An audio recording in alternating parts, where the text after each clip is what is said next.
Reflections. Your daily dose of strength and motivation. Reflections.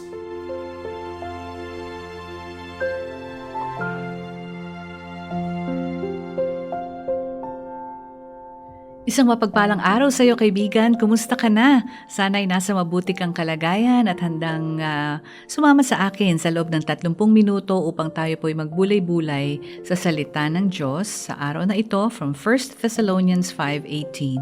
Give thanks in all circumstances, for this is God's will for you in Christ Jesus. 1 Thessalonians 5:18.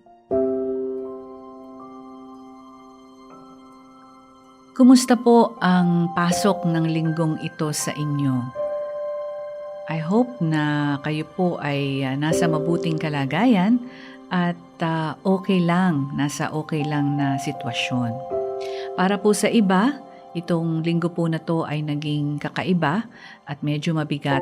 Yan, siguro simulan ko na po ang kwento sa aking naging karanasan itong week na ito. Sa panimula po ng linggong ito ay nagkaroon kami ng isang emergency situation. Nung umaga ay dinala namin ang aking biyenan sa ospital sapagkat meron siyang mga dinadaing at mga pangangailangang medikal na kailangan ng urgent medical attention. Kaya siya po ay aming dinala sa ospital at nabigyan naman ng karampatang lunas, ano? And ako naman nung hapon na yon may meeting, siguro sa pagmamadali ko nadapa. And that afternoon, my beloved dog ay may nagkaroon din po siya ng aksidente, nakalabas ng gate at yung mga ibang aso doon sa labas ay pinagtulungan siya at binugbog at akala ko yun na ang kanyang katapusan kasi medyo iba na yung itsura niya, medyo duguan at nung nakita namin na okay pa, medyo humihinga pa, tinakbo namin agad sa ospital, sa vet, at binigyan din ng karampatang lunas. All that in one day, at talagang, wow, what a day it was. And naisip ko talagang minsan, meron tayong mga oras na minsan sabi natin pag tinatanong tayo ng ano po bang ipagpapasalamat nyo ngayon? Hirap na hirap tayo mag-isip kasi parang walang nangyayari, hindi ba? Parang yung mga normal lang na bagay yung mga nangyayari. Naisip ko, ang sarap palang ipagpasalamat nung mga yon, nung mga normal na bagay na para bagang walang nangyayari sapagkat nakita natin doon yung pag-iingat at talagang kadakilaan ng ating Panginoon. Pero what about days like this na sunod-sunod ang pagsubok, sunod-sunod ang challenge, talagang lahat ay mabibigat? Are we still able to give thanks? Are we still able to praise God and worship God for it? Are we still able to say thank you, Lord, kapag dumating yung mga bagay na ito na hindi natin inaasahan na mabigat at sunod-sunod na mangyayari sa ating buhay? Reminder po sa atin ng 1 Thessalonians 5:18, give thanks in all circumstances, for this is God's will for you in Christ Jesus. Ito pong verse na to emphasizes giving thanks in difficult times and not necessarily for the difficult times. Ang sinasabi po rito, tayo ay magpasalamat sa gitna ng mga challenges, problema, paghihirap natin. Not necessarily sa mga ito, pero sa gitna ng mga ito ay pwede po tayong magpasalamat. We can focus on God's presence and His goodness, which aligns us with His will and enables us to praise Him even amidst suffering, as we focus on His faithfulness, His promises, and His provisions. Alam niyo po, yung aming dog, bagamat siya ay dumanas ng ganong panggugulpi ng ibang mga aso, no?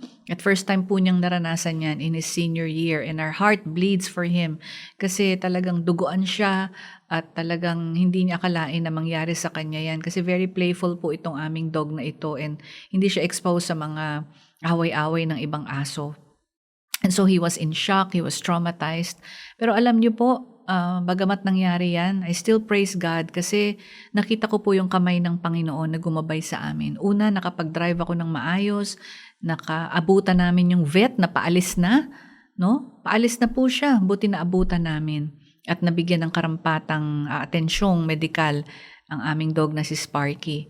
Pangalawa po, ang pinagpapasalamat ko, yung bagamat marami po siyang naging kagat, ito po'y superficial lamang, sa skin lamang, hindi tumagos ng sobra sa mga vital organs. Kaya he would be in pain, he would be traumatized, may mga pasa po siya, pero hindi po ito enough to threaten his life or risk his life. Kaya alam niyo po yun, talagang sabi nga nung vet na umattend, salamat po, nadala niyo ng maaga, nandito kami, and thank you dahil talagang naabutan namin siya at nabigyan siya, si Sparky, ng tamang medical attention. Ayun po maganda po na sa kabila po ng mga dinaranas nating sitwasyon, we're able to thank God and we're able to focus on His presence, on the way He took care of us. And ang gratitude, mahalaga po ito kasi ang gratitude po is a directive sa atin. It is a commandment. It should be our way of life. At ito po ay hindi nararapat o dapat ma-confine lamang kapag tayo ay nasa dumadanas ng mabuting sitwasyon. Ang pagbibigay pasalamat po sa ating Panginoon ay dapat nating gawin in all circumstances, in good and bad, not just in good times. Kasi po, makikita po natin dito na bagamat dumadanas tayo ng mga trials, hardships, sickness, we can still praise God for who He is and His sustaining power. Not for the evil or for the suffering itself, which is not God's will, but thankful for God in the midst of trials. We are not thankful for all these negative things that are happening to us, but we can be thankful in all circumstances. We can thank God in bad times, and this becomes a powerful act of worship, a sacrifice of praise that keeps our heart at peace. During difficult times, we can focus on God and not on our circumstances as we remember God's goodness, God's provision, and His faithfulness. We can spark gratitude even when things are hard. It's a choice we have to make. It's a conscious, intentional choice to praise rather than to complain. And it's a way to experience God's presence and grace deeply. Friend, when you are upset, pause and thank God for the specific things that are still good and for His character, and allow gratitude to transform our perspective and fight against negative emotions. Let us pray. Father, thank you so much for your word today, that we can still be grateful despite our circumstances. We can still be thankful in all circumstances, for this is God's will for us in Christ Jesus. Help us, Lord, to give thanks even when it's hard in all situations, not for the bad things, but for your unchanging goodness in the midst of them. Give us the strength to choose praise over complaint, to see your hand even in the dark, and to keep our hearts full of gratitude for all that you are and all that you've done. Help us, Lord, to live this command daily. In Jesus' name we pray. Amen. Maraming pong salamat sa inyong pagsama sa akin dito po sa programang Reflection sa FEBC Radio TV. And remember, we can give thanks in all circumstances, for this is God's will for us in Christ Jesus. Hanggang sa muli po, magandang araw po sa ating lahat. Reflections. Your daily dose of strength and motivation. Reflections.